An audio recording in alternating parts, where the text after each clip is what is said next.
तो जय श्री कृष्णा, जय श्री राम, जय श्री राधे राधे, जय श्री महाकाल। इस प्रवचन में आपको श्रवण कराएंगे भगवान श्री कृष्ण के नाम संस्कार और बाल लीला की कथा। श्री सुखदेव जी कहते हैं, परीक्षित यदुवंशियों के कुल पुरोहित थे श्री गर्गाचार्य जी। वे बड़े तपस्वी थे। वसुदेव जी की प्रेरणा से वे एक दिन नंद बाबा के गोकुल में आए। उन्हें देखकर नंद बाबा को बड़ी प्रसन्नता हुई। वे हाथ जोड़कर उठ खड़े हुए, उनके चरणों में प्रणाम किया। इसके बाद ये स्वयं भगवान ही हैं, इस भाव से उनकी पूजा की। जब गर्गाचार्य जी आराम से बैठ गए और विधि पूर्वक उनका आतिथ्य सत्कार हो गया, तब नंद बाबा ने बड़ी ही मधुर वाणी से उनका अभिनंदन किया और कहा, भगवान आप तो स्वयं पूर्ण काम हैं, फिर मैं आपकी क्या सेवा करूं? आप जैसे महात्माओं का हमारे जैसे गृहस्थों के घर आ जाना ही हमारे परम कल्याण का कारण है। हम तो घरों में इतने उलझ रहे हैं और इन प्रपंचों में हमारा चित्त इतना दीन हो रहा है कि हम आपके आश्रम तक जा ही नहीं सकते। हमारे कल्याण के सब आपके आगमन का और कोई हेतु नहीं है। प्रभु, जो बात साधारण इंद्रियों की पहुंच के बाहर है अथवा भूत और भविष्य के गर्भ में निहित है, वह भी ज्योतिष शास्त्र के द्वारा प्रत्यक्ष जान ली जाती है। आपने उस ज्योतिष शास्त्र की रचना की है। आप ब्रह्मवेत्ताओं में श्रेष्ठ हैं, इसलिए मेरे इन दोनों बालकों के नामकरण संस्कार आदि आप ही कर दीजिए, क्योंकि विप्र जन्म से ही मनुष्य मात्र का गुरु है। गर्गाचार्य जी ने कहा, नंद जी, मैं सब जगह यदुवंशियों के आचार्य के रूप में प्रसिद्ध हूँ। यदि मैं तुम्हारे पुत्र के संस्कार करूँगा तो लोग समझेंगे कि यह तो देवकी का पुत्र है। कंस की बुद्धि बुरी है, वह पाप ही सोचा करती है। वसुदेव जी के साथ तुम्हारी बड़ी घनिष्ठ मित्रता है। जब से देवकी की कन्या से उसने यह बात सुनी है कि उसको मारने वाला और कहीं पैदा हो गया है, तब से वह यही सोच करता है कि देवकी के 8वें गर्भ से कन्या का जन्म नहीं होना चाहिए। यदि मैं तुम्हारे पुत्र का संस्कार कर दूं और वह इस बालक को वसुदेव जी का लड़का समझकर मार डाले तो हमसे बड़ा अन्याय हो जाएगा। नंद बाबा ने कहा, आचार्य जी, आप चुपचाप इस एकांत गौशाला में केवल स्वस्ति वाचन करके इस बालक का द्वजाति समुचित नामकरण संस्कार कर दीजिए। औरों की कौन करे, मेरे सगे संबंधी भी इस बात को न जानने पावे। सुखदेव जी कहते हैं, गर्गाचार्य जी तो संस्कार करना चाहते ही थे। जब नंद बाबा ने उनसे इस प्रकार प्रार्थना की, तब उन्होंने एकांत में छिपकर गुप्त रूप से दोनों बालकों का नामकरण संस्कार कर दिया। गर्गाचार्य जी ने कहा, यह रोहिणी का पुत्र है, इसलिए इसका नाम होगा रोहिणी। यह अपने सगे संबंधी और मित्रों को अपने गुणों से आनंदित करेगा, इसलिए इसका दूसरा नाम होगा राम। इसके बल की कोई सीमा नहीं है, अतः इसका नाम होगा एक नाम होगा बल भी है।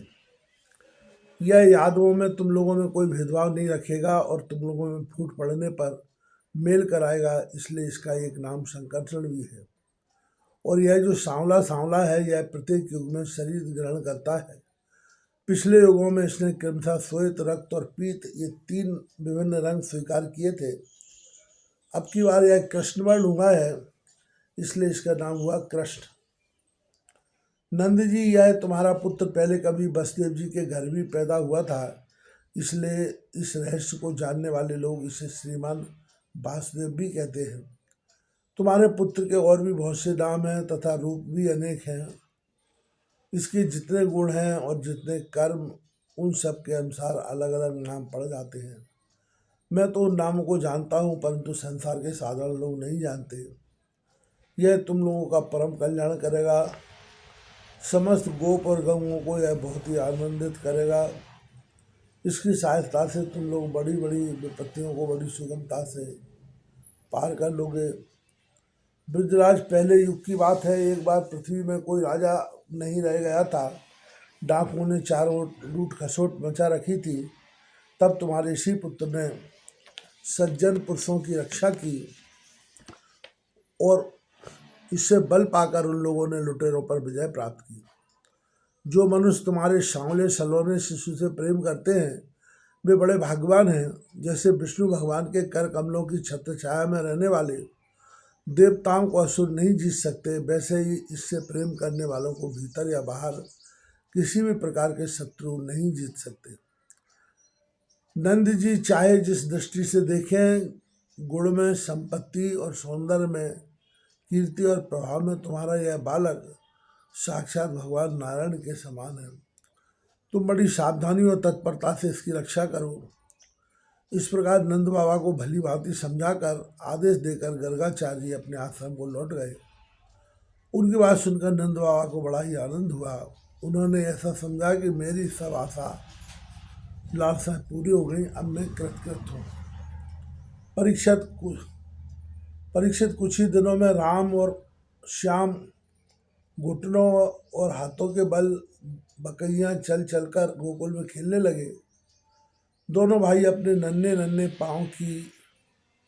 पाँव को गोकुल की कीचड़ में घसीटते हुए चलते। उस समय उनके पाँव और कमर के घुंघरू रुंझन बजने लगते। वह शब्द बड़ा भला मालूम पड़ता। ये दोनों स्वयं यह ध्वनि सुनकर खिल उठते। कभी कभी वे रास्ते चलते किसी अज्ञात व्यक्ति के पीछे हो लेते। फिर जब देखते कि यह तो कोई दूसरा है, तब झक से रह जाते और डरकर अपनी अपनी माताओं रोहिणी जी और यशोदा जी के पास लौट आते। माताएं यह सब देख देख कर स्नेह से भर जाती। उनके स्तनों से दूध की धारा बहने लगती। जब उनके दोनों नन्हे नन्हे से शिशु अपने शरीर में कीचड़ का अंगराज लगाकर लौटते, तब उनकी सुंदरता और भी बढ़ जाती। माताएं उन्हें आते ही दोनों हाथों से गोद में लेकर हृदय से लगा लेती और स्तनपान कराने लगती। जब वे दूध पीने लगते और बीच बीच में मुस्करा मुस्करा कर अपनी माताओं की ओर देखने लगते, तब वे उनकी मंद मंद मुस्कान, छोटी छोटी दतुलियाँ और भूला भाला मुँह देखकर आनंद के समुद्र में डूबने उतराने लगती। जब राम और श्याम दोनों कुछ और बड़े हुए, तब ब्रज में घर के बाहर ऐसी ऐसी बाल लीलाएं करने लगे जिन्हें गोपियां देखती ही रह जाती। जब वे किसी बैठे हुए बछड़े की पूंछ पकड़ लेते और बछड़े डर कर इधर उधर भागते, तब वे दोनों ओर भी जोर से पूंछ पकड़ लेते और बछड़े उन्हें घसीटते हुए दौड़ने लगते। गोपियां अपने घर का काम धंधा छोड़कर यही सब देखती रहती और हंसते हंसते लोटपोट होकर परम आनंद में मग्न हो जाती। कन्हैया और बलदाऊ दोनों ही बड़े चंचल और बड़े खिलाड़ी थे। वे कहीं हरिन, गाय आदि सींग वाले पशुओं के पास दौड़ जाते तो कहीं धधकती हुई आग से खेलने के लिए कूद पड़ते। कभी दांत से काटने वाले कुत्तों के पास पहुंच जाते तो कभी आंख उठाकर तलवार उठा लेते। कभी कुएं या गड्ढे के पास जल में गिरते गिरते बचते। कभी मोर आदि पक्षियों के निकट चले जाते और कभी कांटे की ओर बढ़ जाते। माताएं उन्हें बहुत बरसती, परंतु उनकी एक न चलती। ऐसी स्थिति में वे घर का कामकाज धंधा भी नहीं संभाल पाती। उनका चित्त बच्चों को भय की वस्तुओं से बचाने की चिंता से अत्यंत चंचल रहता था। राजर से कुछ ही दिनों में यशोदा और रोहिणी के लाडले लाल का घुटनों का सहारा लिए बिना अनायासी खड़े होकर गोकुल में चलने फिरने लगे। ये ब्रजवासियों के कन्हैया स्वयं भगवान हैं, परम सुंदर और परम मधुर। अब्बे और बलराम अपने ही उम्र के ग्वाल वालों को अपने साथ लेकर खेलने के लिए ब्रज में निकल पड़ते और ब्रज की भागवती गलियों को निहाल करते हुए तरह तरह के खेल खेलते। उनके बचपन की चंचलताएं बड़ी ही अनोखी होती थी। गोपियों को तो वो बड़ी ही सुंदर और मधुर लगती। एक दिन सबकी सब इकट्ठी होकर नंद बाबा के घर आई और यशोदा माता को सुना सुनाकर कन्हैया की करतूत कहने लगी। यारी यशोदा, यह तेरा काना बड़ा नटखट हो गया है। गाय दुहने का समय न होने पर भी यह बछड़ों को खोल देता है और हम डांटते हैं तो उठा उठा कर हंसने लगता है। यह चोरी के बड़े बड़े उपाय करके हमारे मीठे मीठे दही दूध चुरा चुरा कर खा जाता है। केवल अपने ही खाता तो भी एक बात थी, यह तो सारा दूध दही बानरों को बांट देता है, और जब वे भी पेट भर जाने पर नहीं खा पाते तब यह हमारे माटों को ही फोड़ डालता है। यदि घर में कोई वस्तु इसे नहीं मिलती तो यह घर और घर वालों पर बहुत खींचता है और हमारे बच्चों को रुलाकर भाग जाता है। जब हम दही दूध को छौंकों पर रख देती हैं और इसके छोटे छोटे हाथ वहाँ तक नहीं पहुँच पाते, तब यह बड़े बड़े उपाय रचता है। कहीं दो चार पीड़ों को एक के ऊपर एक रख देता है, कहीं ऊखल पर चढ़ जाता है तो कहीं ऊखल पर पीड़ा रख देता है। कभी कभी तो अपने किसी साथी के कंधे पर ही चढ़ जाता है। जब इतने पर भी काम नहीं चलता तब यह नीचे से ही उन बर्तनों में छेद कर देता है। इसे इस बात की पक्की पहचान रहती है कि किस छींके पर किस बर्तन में क्या रखा है, और ऐसे ढंग से छेद करना जानता है कि किसी को पता न चले। जब हम अपनी वस्तुओं को बहुत अंधेरे में छिपा देती हैं तब नंद रानी तुमने जो इसे बहुत से मणिमय आभूषण पहना रखे हैं, उनके प्रकाश से अपने आप ही सब कुछ देख लेता है। इसके शरीर में ऐसी ज्योति है कि जिससे इसे सब कुछ दिख पड़ता है। यह इतना चालाक है कि कब कौन कहाँ रहता है इसका पता रखता है, और जब हम सब घर के काम धंधों में उलझी रहती हैं तब यह अपना काम बना लेता है। ऐसा करके भी ढिठाई की बातें करता है, उल्टे हमें ही चोर बनाता और अपने घर का मालिक बन जाता है। इतना ही नहीं, हमारे लिए लिपे पुते स्वच्छ घरों में मूत्र आदि भी कर देता है। तनिक देखो तो इसकी ओर, वहाँ तो चोरी के अनेकों उपाय करके काम बनाता है, और यहाँ मालूम हो रहा है मानो पत्थर की मूर्ति खड़ी हो। बाहरे भोले भाले साधु इस प्रकार गोपियाँ कहती जाती और श्री कृष्ण के भीत चकित नेत्रों से युक्त मुखमंडल को देखती जाती। उनकी यह दशा देखकर नंदरानी यशोदा जी उनके मन का भाव ताड़ लेती और उनके हृदय में स्नेह और आनंद की बाढ़ आ जाती। वे इस प्रकार हंसने लगती कि अपने लाडले कन्हैया को इस बात का उलाहना भी न दे पाती कि डांटने तक की बात सोच पाती। एक दिन बलराम आदि ग्वाल बाल श्री कृष्ण के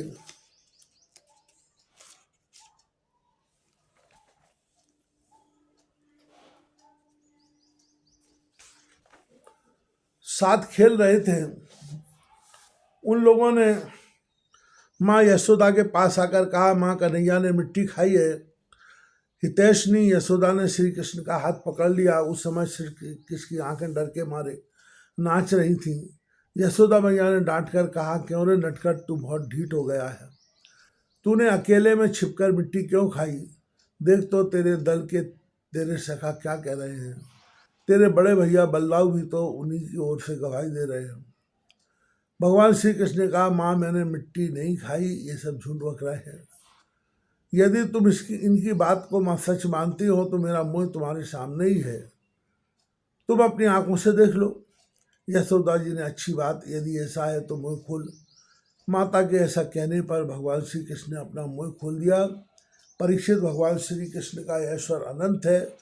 वे केवल लीला के लिए ही मनुष्य से बालक बने हुए हैं।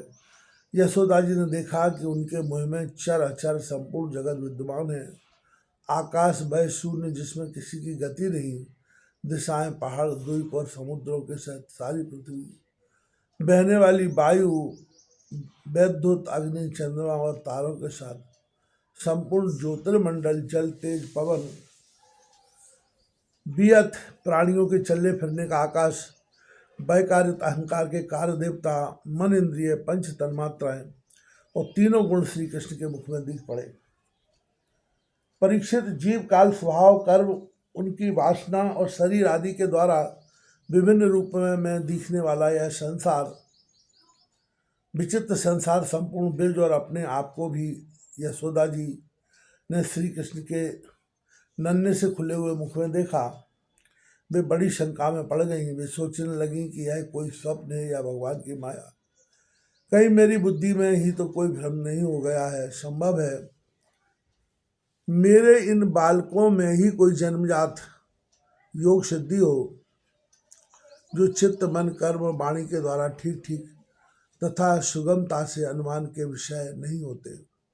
यह सारा विश्व जिनके आश्रित है, जो इसके प्रेरक हैं और जिनकी सत्ता से ही इसकी प्रतीति होती है, जिनका स्वरूप सर्वथा अचिंत है, उन प्रभु को मैं प्रणाम करती हूँ। यह मैं हूँ और ये मेरे पति तथा यह मेरा लड़का है। साथ ही मैं ब्रजराज की समस्त संपत्तियों की स्वामी धर्मपत्नी हूँ। ये गोपियाँ गोपर गोधन मेरे अधीन हैं, जिनकी माया से मुझे इस प्रकार की कुमति घिरे हुई है। वे भगवान ही मेरे एकमात्र आश्रय हैं, मैं उन्हीं की शरण में हूँ। जब इस प्रकार यशोदा माता श्री कृष्ण का तत्व समझ गई, तब सर्वशक्तिमान सर्वव्यापक प्रभु ने अपनी पुत्र स्नेहमयी वैष्णवी योग माया का उनके हृदय में संचार कर दिया। यशोदा जी को तुरंत वह घटना भूल गई। उन्होंने अपने दुलारे लाल को गोद में उठा लिया।